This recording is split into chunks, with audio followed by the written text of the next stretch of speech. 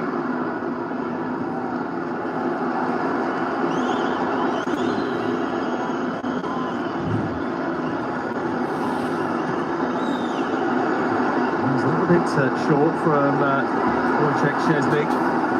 Benfica competing a lot of players forward. Barcelona complete this press. There was room on the other side, but that was a cagey game of cat and mouse. Oh, it was cat and mouse, wasn't it? If Benfica win that ball, they're in. They've got bodies, and I think the crowd sensed that as well. But in the end, it goes for a throw-in, and I think Barca got away with it. It wasn't controlled, was it? Them playing out at that time.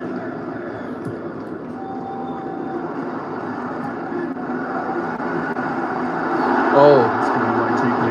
You don't want to give it to Rafinha from that goal. Distance. Wow! A mistake by the Benfica defence, and Rafinha has ruthlessly punished them. He broke their hearts in January. He might just have done it again.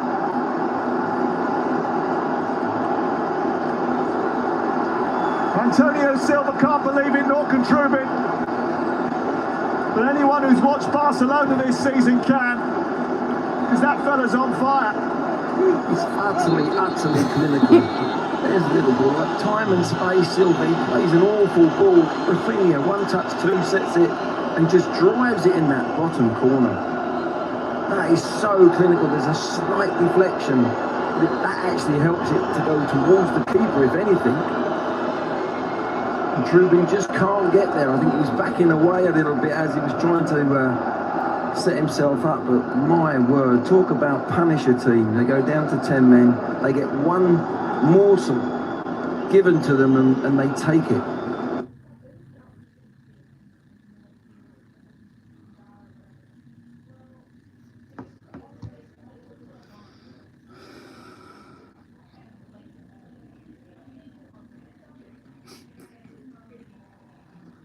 He already ate twice.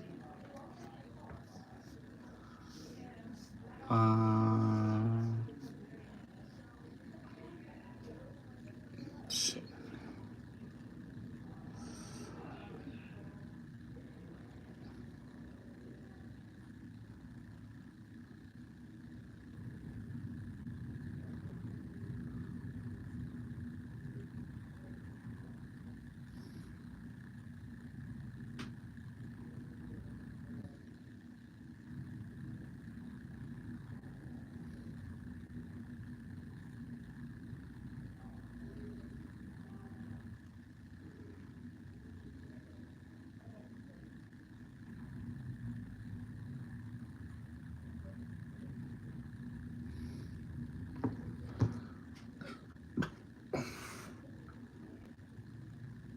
Damn, nobody.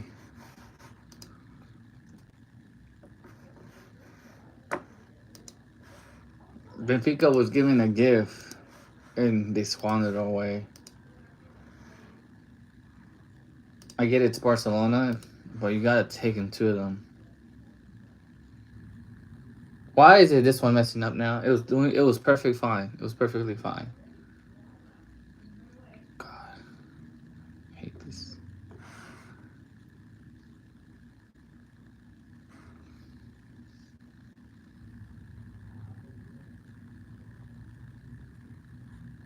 I guess I'll just do the other one. God damn. This one is not even messing up once. Is it this one? And they give you different. Is it this one? Yeah, I think it's this one. I'll do link 1. Oh, okay, it's not that one. Let's try link 2. Oh God.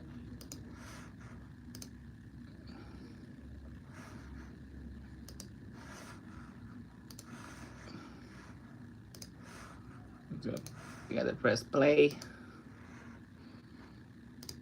Chisel competitions for Barcelona so far before tonight. 9 goals in the Champions League for Lewandowski in 8.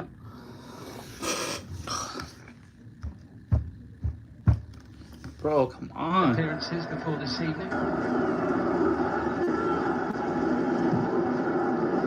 Rafinha and Lewandowski, 18 Champions League goals between them this season.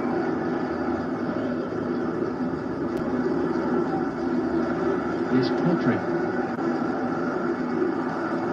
Alejandro Balde.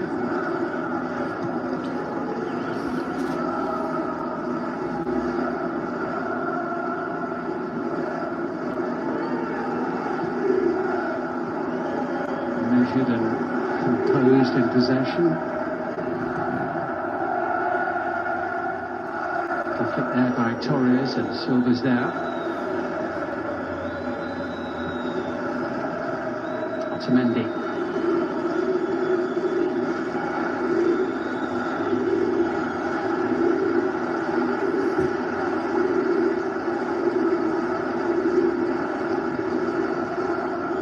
Antonio Silva. Some dialogue available on the near side. Out to Kogu.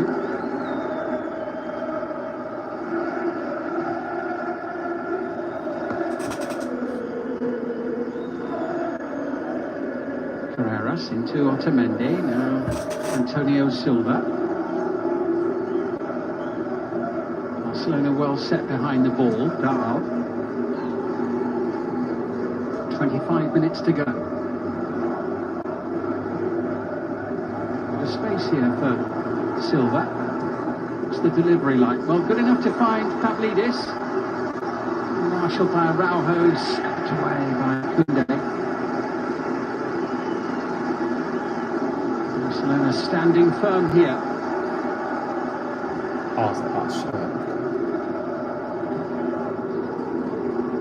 Auschness. And still. Lost his balance in the end, and Pedri comes away. Lewandowski ahead of him.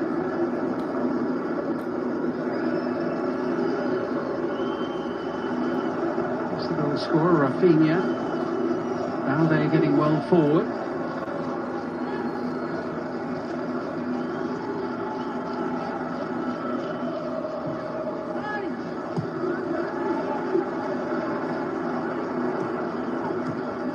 Rafinha's goal separates the teams, pouncing on a defensive error. De Jong.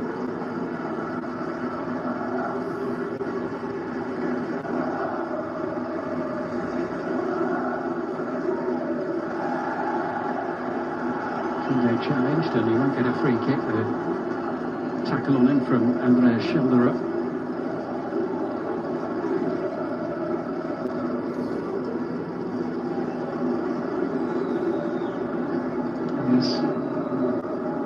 Away to the far side. He'll take the return, and too close to Szczesny.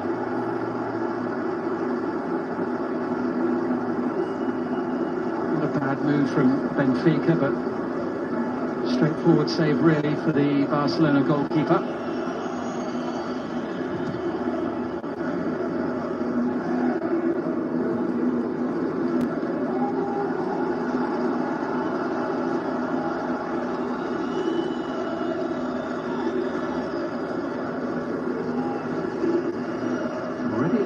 twice at home in the Champions League this season, Benfica. Obviously that classic match deep in added time. Hey. 5-4 to Barcelona. Finally it heard me on this side. Dude, is that louder? For Spanish visitors now. Just that one win on home soil in Europe so far this season. Otamendi with the challenge on Lewandowski. Change coming here. Bruno Lage and a few final thoughts to impart to João Rego, Portugal under-20 international. Preparing for his third Champions League appearance off the bench of the season. Back to come. 3/4 of the way through the game. Here's Pedri now for Barcelona. Ferran Torres is in the box. Auschness was waiting for it, and now away comes Kukçu with the ball. It's a good one as well to Shelderup. Koundé is matching him stride for stride. Ronald Araujo is back. Pavlidis is in the middle, and it's in towards Pavlidis. Here's Aktokolu, hooked away.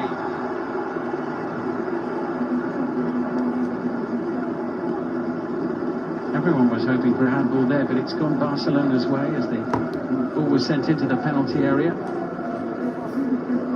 Struck Aktokolu on the arm, I think. Yep. And now celebrate every defensive clearance as though they've scored a goal. Andrea Belotti is going to come on as well. So João Rego is coming on. Andreas Shelderup goes out, and so does Leandro Baero. And Andrea Belotti, the Italian striker. They've got him on loan for the second half of the season from Como, joined at the start of February. Scored against Boa Vista in their most recent match, a 3-0 win. So Andrea Belotti and João Rego on. Rego, who scored in the UEFA Youth League intermediate stage for Benfica recently, a match they lost to AZ Alkmaar.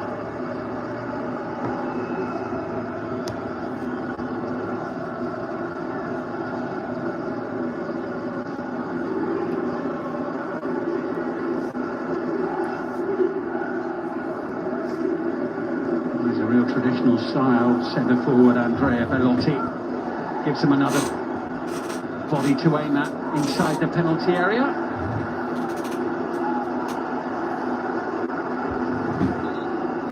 Pavlidis ruffling feathers. 20 minutes left.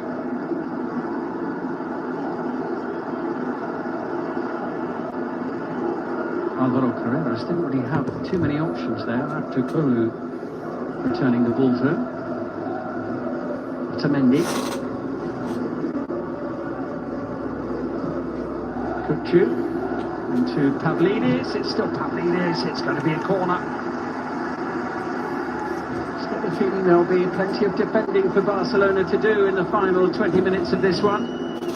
Pavlidis sees his efforts smothered by Araujo.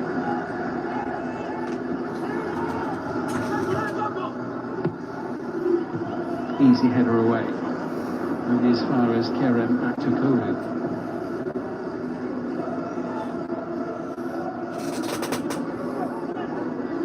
Oh, offside. Referee's going to give a free kick there for João Rego. Offside. I'm like, what, 19% left? So just on the field. Now I gotta get ready. Here just... Oh, shoe shot where?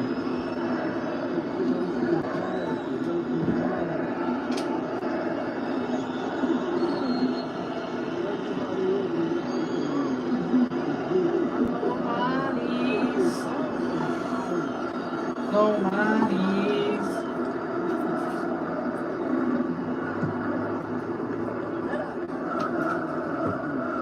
And by Ferran Torres. Auschness. Kukçu. Here's Otamendi.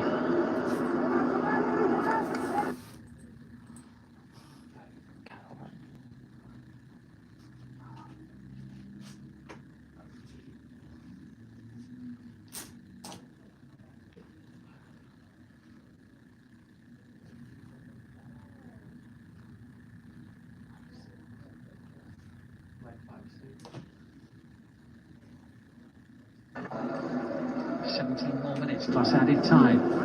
10 men of Barcelona ahead. Rafinha the goal scorer. Here now is Vangelis Pavlidis. Rego collects. He's got Dahl on the near side. Bro, Benfica gotta do something, bro. You're a man down. You're at home. You guys had him on the ropes. Takes the momentum from the home side momentarily. Dahl. For a little bit of craft, a bit of guile to try and prise open this Barcelona defense. Excellent header. Whoa, I thought he was trying to do an own goal. An own goal. Oh, Bayern finally gave out.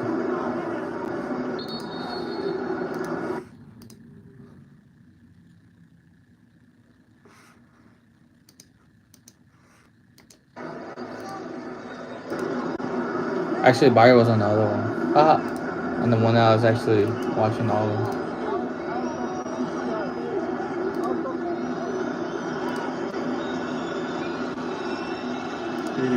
Just having words with goalkeepers today is good. Having quite the tussle with Inigo Martinez. Ooh, that was actually good. Still is. Completely dominated. 3-0. Bayern. Bayern hopeful, and it's going to be Szczesny's ball. I don't know if I should wear a thermal. Really good game tonight, the Barcelona keeper.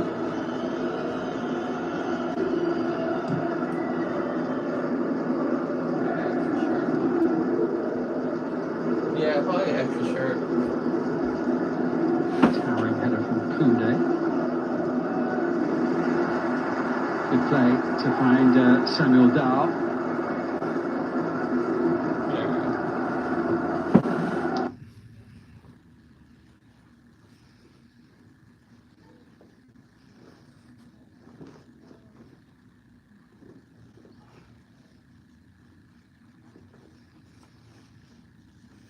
Oh, dang, Leverkusen got a red already? Probably like a penalty.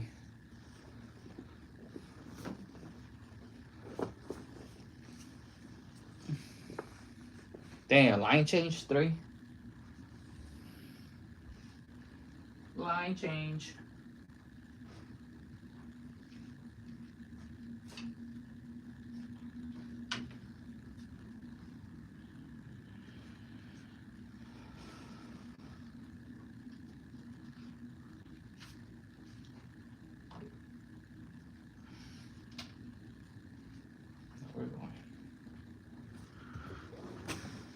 Oh,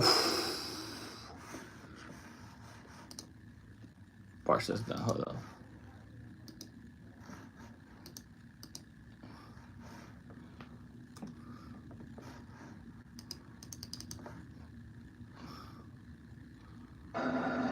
Did they score? Oh, no score. Rafinha. This one's at that. Here's Aktogolu. And a free kick.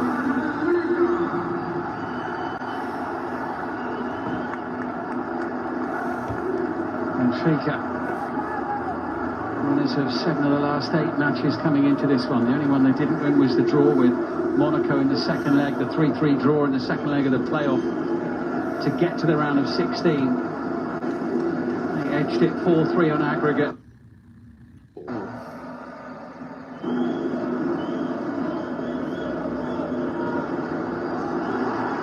Nada. Just fizzles out for the hosts.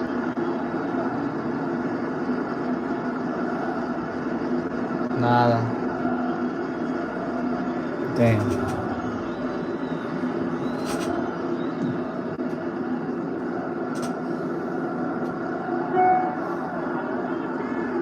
Lewandowski, despite the close attention, Silva still manages to get his head to the ball, and Pedri will get a free kick.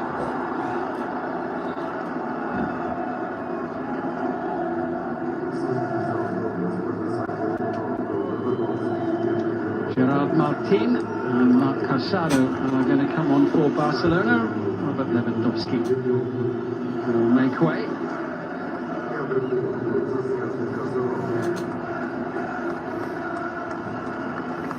Frankie de Jong, the other, leaving the field.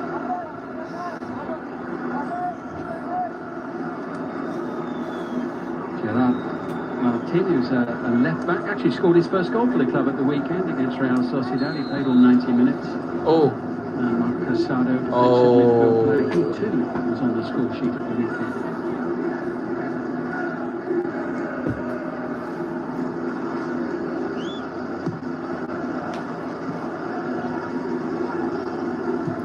Barcelona keen to hang on to what they've got, of course.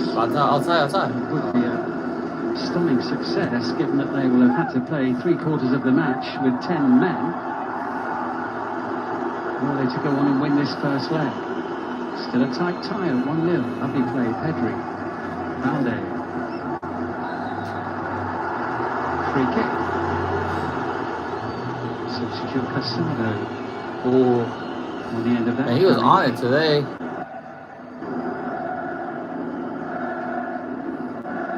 What's his name? Becker?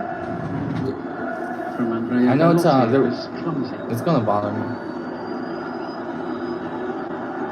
Liverpool goalkeeper. A decision moments earlier.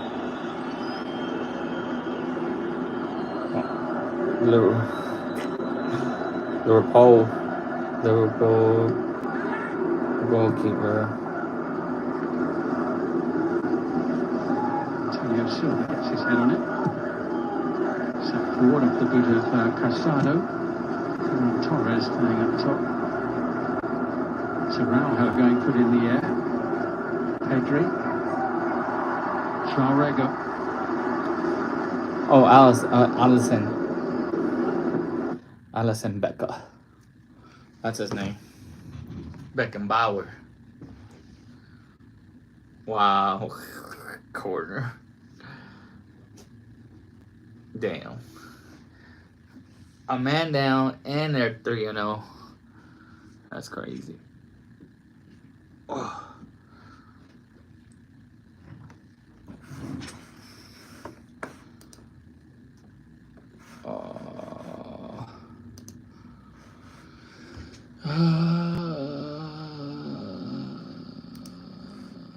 Let's try 4.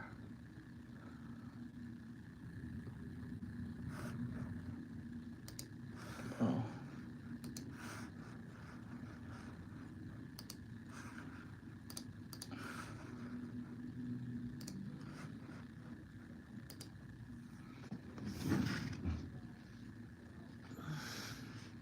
Here go Liverpool. Oh, here we go. Here's the goal. Goal! Elliot. Sheesh.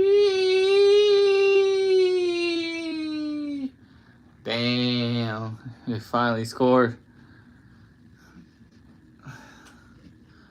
Damn.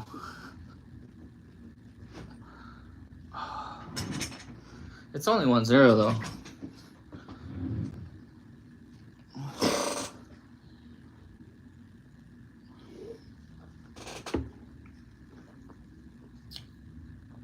Wait, why is it this one? Wasn't I putting in Barca? Oh.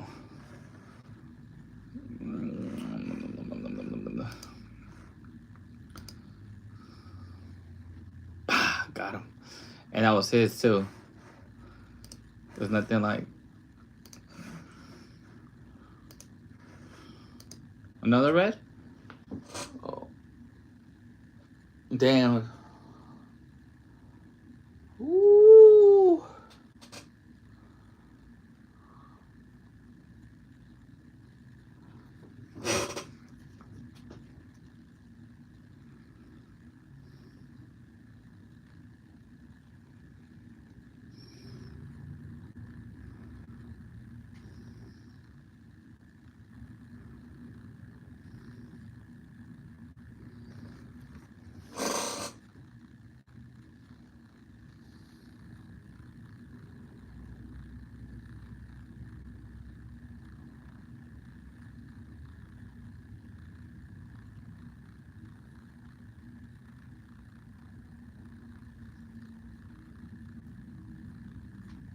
I guess I'll just put the PSG because I don't want this quietness. Acting so short, a physical presence, and then a moment of quality, footballing quality as well in the finish. Football. It's been direct all game. Bayern already won 3-0. We get 10 international out. goalkeeper yourself, any question marks against Donnarumma's part in that? Donnarumma. Hey, Donnarumma did the best he can. But you do look at the two keepers, the way that Alisson's worked. Alisson stopped If good Alisson ones. were to face that, I think he might have saved it in the form he's in. Donnarumma having Game over. I think Alisson would have picked it up. Yeah. He's been left cold. Right here, Raul.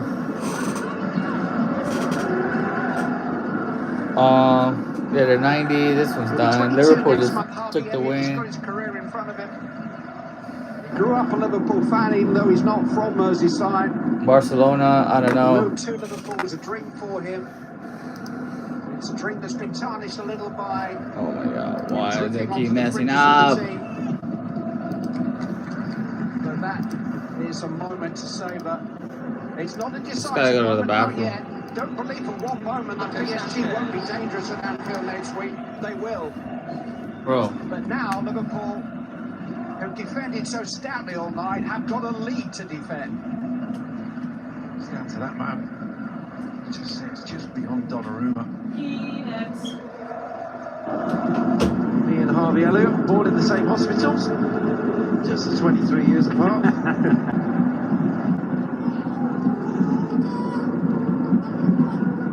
Well, that connection between the football team and the football fans has always been a huge part of Liverpool's character. You asked Jamie Carragher all about that.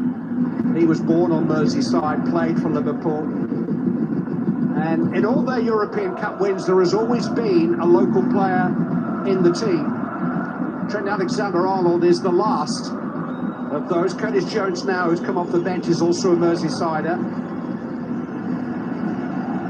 You think of Jamie and Steven Gerrard, although he was born in a place called Wiston. You'd have to ask Jamie whether that's strictly speaking Merseyside, but he was a Liverpool fan. But in those 6 European Cup and Champions League wins, 11 Merseysiders have played in those finals. You can ask Jamie to name them a little bit later. That link between the Kop and the green sward in front of them. And the boyhood Liverpool fan has popped up here to score a crucial goal. Here is Curtis Jones.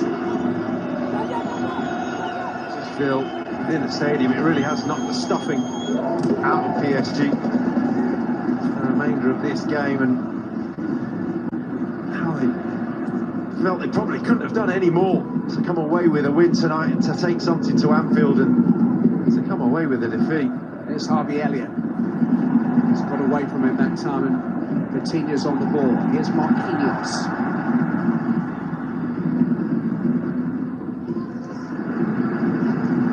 Joe again is there to do his job, see it through. Paris Saint-Germain, who had a goal disallowed for a marginal offside in the first half, forced a string of wonderful saves from Alisson. João Neves had a chance which should have given Alisson no chance. Barca maybe another one. It's rain in LA, but yeah. PSG's first half performance, but it was 0-0. I'll see you guys later or tomorrow. And now they have a good day. Bye, Raul. Bye, Harry Maguire. See you guys. I don't know if there's like I'm gonna be out eating, so I won't see you guys tonight. Oh! In the Narts world that comes into this game, so we can't play any better. They just missed that. I can't see that though. Set the score. It's not their day. Probably come away from this. All right, guys. Nicked it.